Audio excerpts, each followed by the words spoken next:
Assalamualaikum warahmatullahi wabarakatuh. Setiap orang itu adalah pemimpin, maka ia akan mempertanggungjawabkan jabatannya sebagai seorang pemimpin tersebut di akhirat kelak. Menjadi seorang pemimpin memang tidaklah mudah, untuk mendapatkan jabatan tersebut, perlu perjuangan keras, dan pengorbanan yang tidaklah sedikit. Maka jika sudah menjadi seorang pemimpin, tidak sedikit orang yang merasa bangga dengan jabatannya tersebut. Kadangkala ia menggunakan jabatannya tersebut untuk suatu hal yang menyenangkan dirinya sendiri. Apalagi di zaman sekarang ini, menduduki jabatan tertinggi, dan menjadi seorang pemimpin begitu diperebutkan oleh semua orang. Tak hanya di kota-kota besar, bahkan di desa pun orang-orang saling sikut untuk menduduki kursi sebagai pemimpin. Entah itu untuk jabatan sebagai seorang bupati, wali kota, lurah, hingga ke RT dan kepala desa. Jika sudah menjadi pemimpin, kadangkala ia jadi lupa diri, bahkan bertindak sewenang-wenang dengan jabatannya tersebut. Seperti kisah berikut ini, yang patut dijadikan pelajaran bagi kita untuk tidak menggunakan jabatan yang diemban kepada kita secara semena-mena. Mbah Kusno, 60 tahun, yang terbujur kaku tak berdaya di atas pembaringan hanya mendesah-resah. Rasa kesakitan tampak dari raut wajahnya, yang sudah seminggu terbaring di ruangan itu. Kondisinya memprihatinkan. Tubuhnya lemas, tidak bertenaga. Tak bisa berbuat apa-apa, tak bisa bergerak, tak bisa berkata apa-apa. Jarum infus tak mampu memulihkan tenaganya untuk berdiri dari pembaringan. Ia terkapar seperti seonggok kayu. Ia terkapar seperti tak berarti. Hanya degup jantungnya yang berdetak dan itu memberi pengertian bahwa dia masih hidup. Lasmi, 50 tahun, yang menunggu terseduh di samping pembaringan suaminya, hanya mampu menangkap makna dan keinginan Trusno dari isyarat bola matanya saat berkedip dan dari gerakan mulutnya yang tidak mengeluarkan suara. Air matanya sudah terkuras habis. Ia sesenggukan dalam sedih. Isak tangisnya nyaris tak terkontrol, dan tiba-tiba jerit keras dari mulutnya terdengar melengking di tengah malam yang merana. Di tengah malam yang kelam. Beberapa saat kemudian, datang dua orang perawat, masuk ke ruangan dan berusaha menenangkan Lasmi. Tubuh Trusno yang panas sekali, membuat Oding, 25 tahun, anak laki-laki Trusno tak henti-hentinya menyeka dahi ayahnya dengan handuk basah. Ia tahu, ayahnya sudah berada di ambang maut. Angin malam yang berhembus kencang di luar ruangan, dan menghempaskan dedaunan dan ranting di pelataran rumah sakit, seperti mengabarkan tentang berita kematian itu. Ia berkali-kali membisikkan kalimat thoyyibah, dan berusaha menuntun sang ayah untuk mengikuti gerakan mulutnya. Entah mendengar bisikan Oding atau tidak, yang jelas Trusno seperti kian ditikam kesakitan. Dia seperti tertindih beban berat yang menimpa tubuhnya, dan itu membuat ia kejang-kejang. Mulutnya menganga, dan kedua kakinya diangkat mengangkang. Namun tidak terdengar rintihan dari mulutnya, dan degup jantungnya kian terasa pelan berdetak. Hingga akhirnya, tidak terdengar lagi detak jantungnya, tak terendus lagi desah nafasnya. Ia menghembuskan nafas terakhir dalam kesakitan yang menyiksa. Setelah tahu ayahnya tak lagi bernafas, tak berdegup lagi jantungnya, dan juga sudah berada di alam lain, Oding tak lagi membisikkan kalimat thoyyibah. Ia seketika tercekat dan terseduh. Lalu disusul isak tangis. Sementara Lasmi menjerit keras, meratapi kepergian sang suami tercinta. Tahu kalau pasien yang sudah seminggu menginap itu sudah meninggal, kedua perawat segera merawat tubuh almarhum. Kedua kaki almarhum yang mengangkang segera diluruskan. Untunglah, usaha kedua perawat itu tak sia-sia. Kaki almarhum dapat diluruskan dan setelah itu almarhum segera diurus. Sejurus kemudian, almarhum dimasukkan ke mobil ambulans dan jenazah segera dibawa pulang.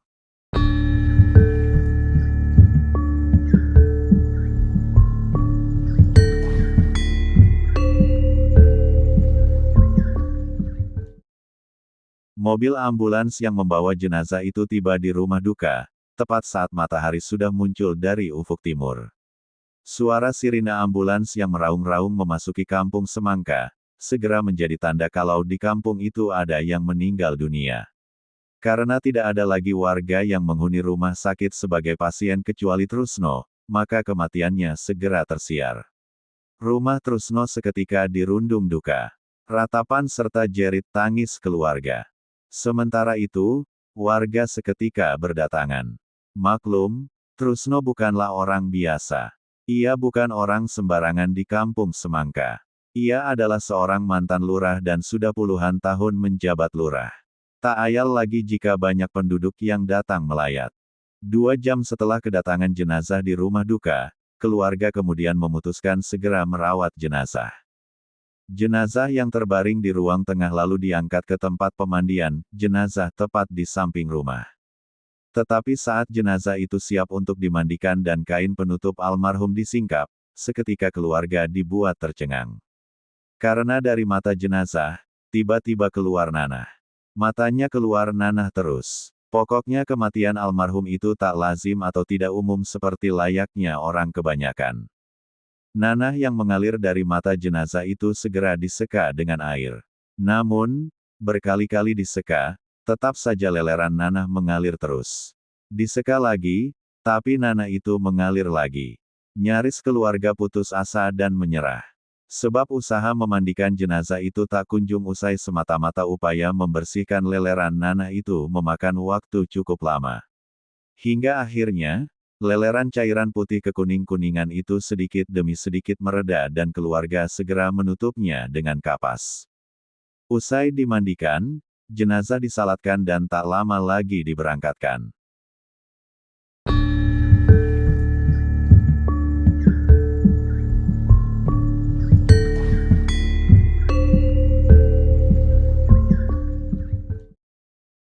Iring-iringan para pengantar jenazah akhirnya tiba di pemakaman. Setelah memasuki pintu makam dan dekat lubang kubur, akhirnya keranda diletakkan. Jenazah, lalu dimasukkan ke dalam liang kubur.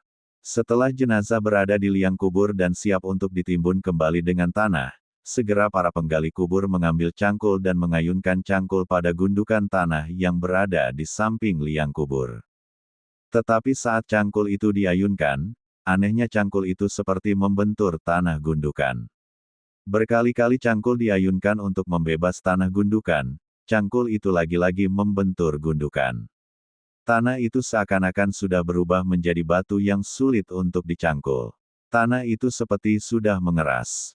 Jika bisa dicangkul, paling-paling tidak seberapa. Hanya segumpal tanah dan itu tidaklah berarti. Tanah gundukan itu tetap saja susah dicangkul. Padahal saat tanah kubur itu dilakukan penggalian, tidak keras seperti batu. Biasa dan tak terjadi apa-apa. Apalagi, pada saat itu musim penghujan dan tanah kubur gembur. Namun kini tanah kubur tiba-tiba telah berubah seperti batu yang tidak bisa dicangkul. Kontan, semua para pelayat terbengong-bengong. Heran dan tak habis pikir. Lalu, 3 orang pelayat yang masih keluarga almarhum turun tangan, mencangkul tanah kuburan.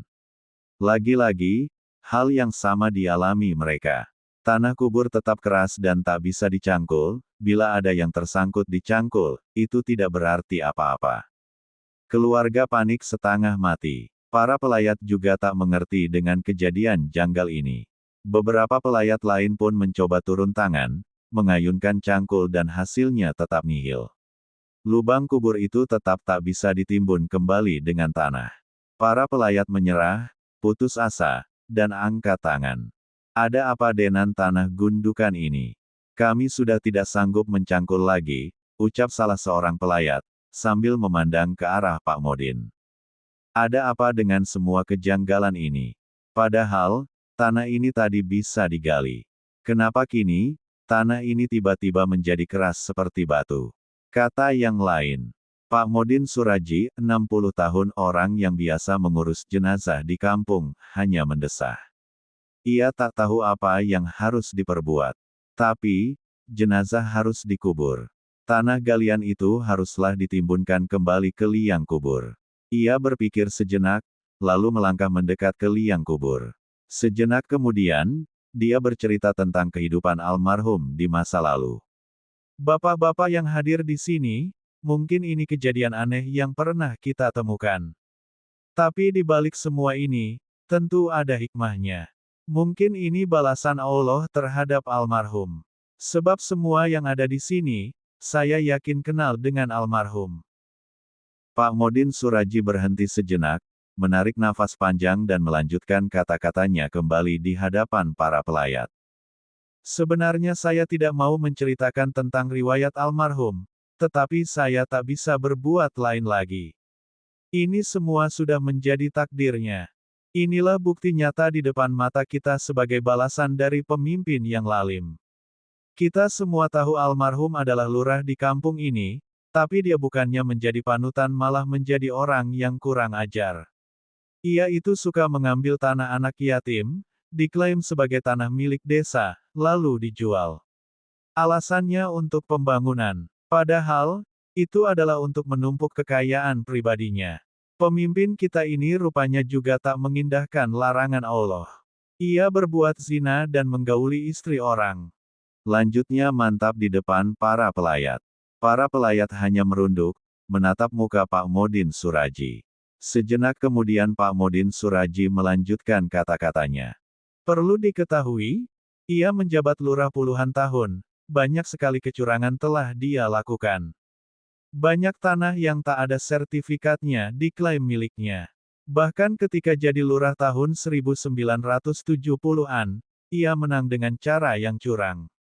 Suara calon lain dipindah ke milik dia. Para pelayat menggeleng-gelengkan kepala, heran dengan setumpuk kelakuan jahat dari almarhum. Pak Modin Suraji menarik nafas panjang, kemudian meminta kerelaan kepada para pelayat untuk memanjatkan doa. Hening seketika merangsek di sela-sela daun Kamboja.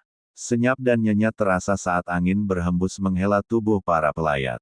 Setelah doa dipanjatkan, Pak Modin memerintahkan kepada 3 orang untuk timbun lagi liang kuburnya, lalu 3 orang segera memegang cangkul dan mengayunkan alat itu ke gundukan di kiri kanan liang kubur.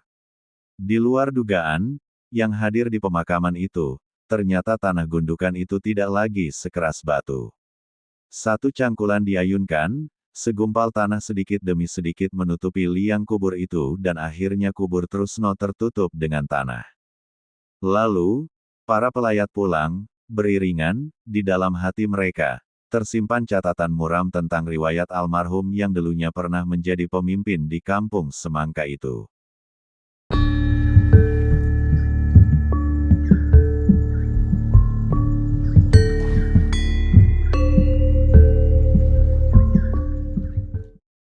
Saya sebenarnya tidak mau bercerita banyak, karena saya takut hal itu akan menjadi fitnah. Juga walau ia itu orangnya jahat, toh tetap tetangga saya. Tapi, orangnya itu memang jahat. Apalagi dia itu punya kekuasaan. Dia itu adalah seorang kepala desa. Tetapi, amanah yang diberikan warga kepadanya ternyata tidak dijalankan dengan baik.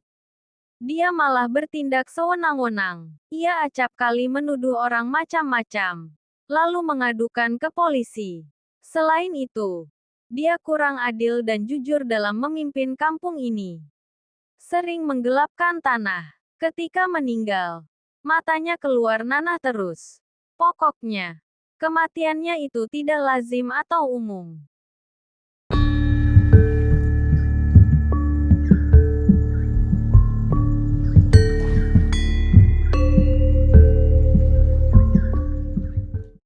Sebelum meninggal ia mengalami sakit 4 tahun. Dibawa ke berbagai rumah sakit tidak kunjung sembuh.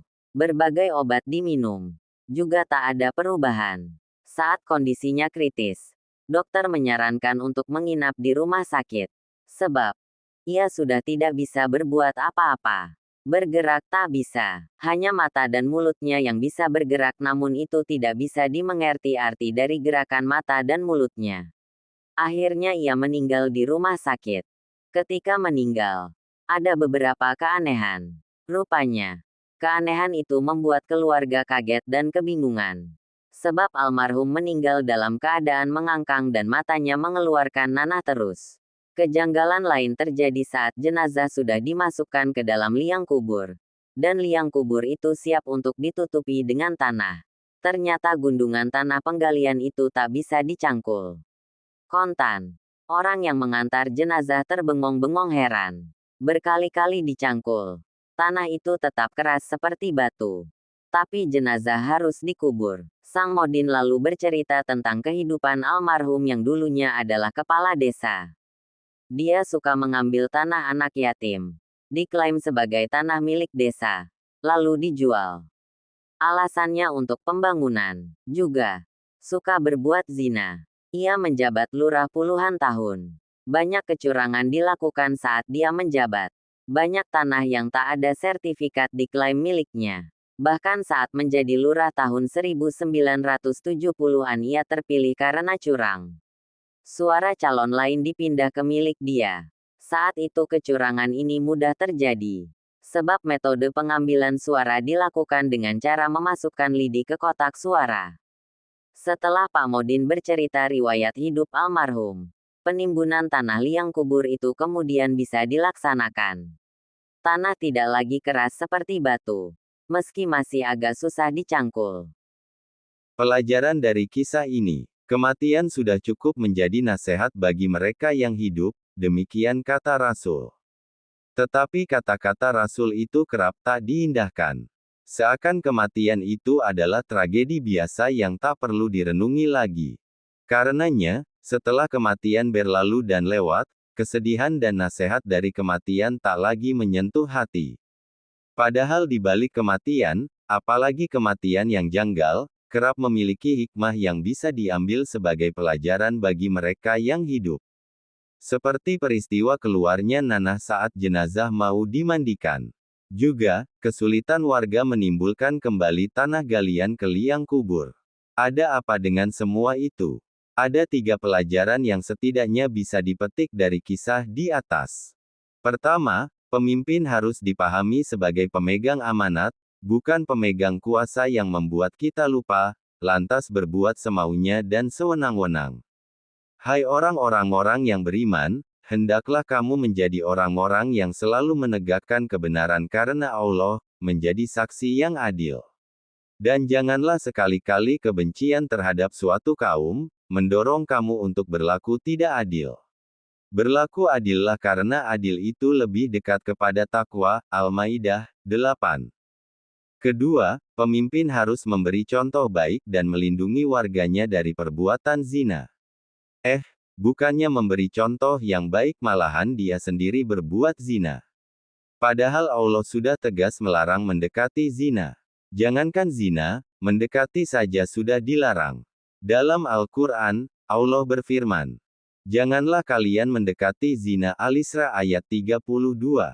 Ketiga, Allah memerintahkan kita tidak memakan harta anak yatim tetapi, pemimpin ini bukannya menyantuni, malah tega berbuat culas, merampas tanah anak yatim, lalu menjual dengan alasan demi pembangunan. Sesungguhnya orang-orang yang memakan harta anak yatim secara aniaya, mereka itu hanyalah memakan api ke dalam perut mereka, dan kelak mereka akan dibakar di dalam neraka. An-Nisa ayat 10. Karena itu, kejadian aneh saat mata jenazah keluar nanah dan kesulitan para pelayat menimbun kuburannya itu dianggap warga sebagai bukti akan kekuasaan Allah atas apa yang terjadi di muka bumi ini. Wallahu alam bishawab. Wassalamualaikum warahmatullahi wabarakatuh.